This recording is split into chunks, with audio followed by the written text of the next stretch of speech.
All right, so I'd like to set the stage of a busy middle school. It's about 800 kids. It's about 10:30 in the morning. The bell rings. The halls are just pouring with kids. And the front doors of the school are here. The principal's office is here. And the principal is standing about here. So in 6th grade, I believe I was 11 years old, I received some very powerful information. And at that age, I didn't know how powerful that information was. And being misguided with very powerful information can be dangerous.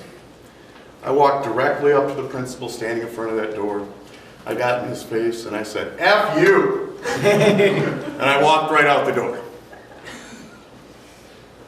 Went out, did whatever I did, went home like no business as usual, nothing happened. Went back to school the next day and did the same thing. It became a problem. Apparently truancy, which, definition is another very important thing in life. I didn't know the definition of truancy. I didn't know that it was against the law. I didn't know that there were serious repercussions from it. And so, after the pattern sunk in and everybody figured out what the story was, that I wasn't in school, and the police were involved, my parents were less than happy with me. So as we're sitting there in meeting after meeting with truancy officers and guidance counselors and and therapy counselors and talking about why I don't like to go to school is all I'm hearing, and I think that the adults were reading too far into it. Because it was really quite simple. I mean, at that point when I was looking at it, I had a need for attention. And I think everybody probably understands that in this room. So, I wanted to say good evening. Thank you for welcome Toastmasters and guests.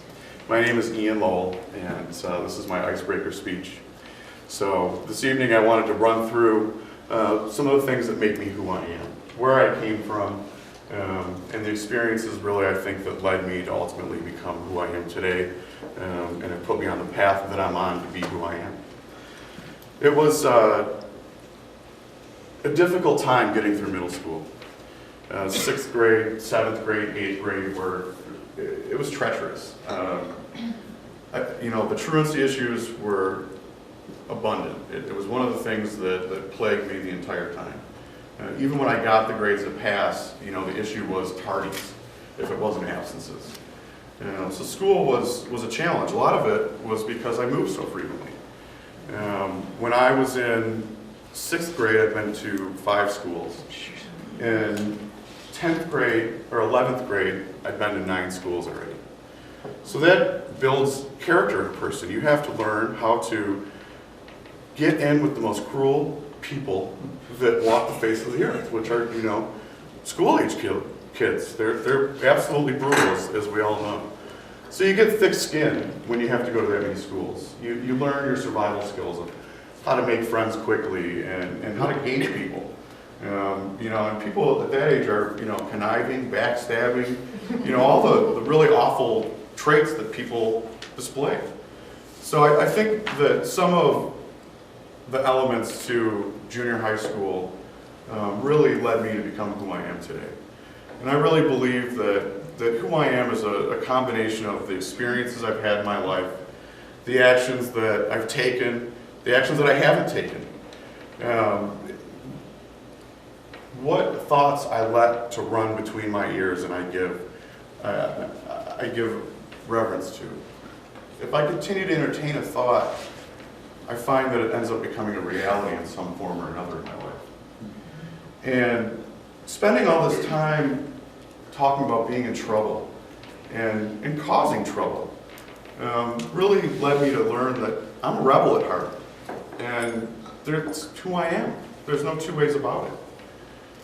But as I got to 10th, 11th, and 12th grade, and I started to explore myself and relationships and being a human on planet Earth, I learned that those experiences that make me who I am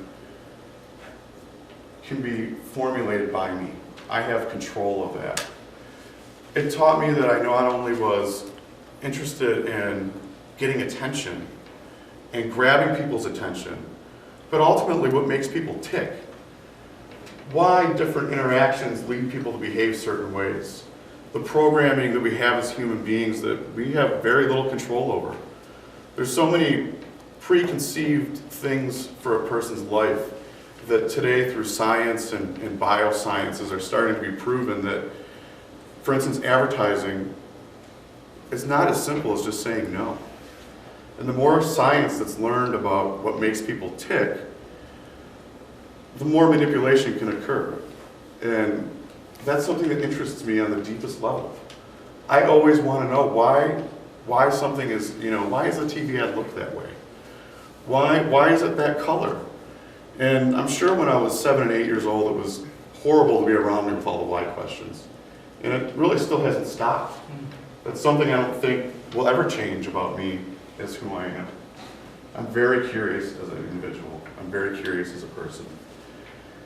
The lessons I learned when I got into college led me to transform my life and ultimately become a productive member of society, professional member, a father, a husband, own a home, own cars, be a manager, help other people succeed in life.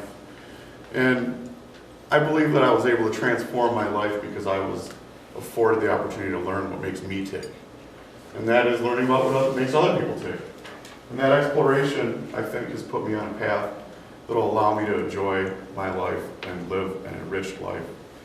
And part of that life is being here at Toastmasters, doing my opening speech, and that was my closer.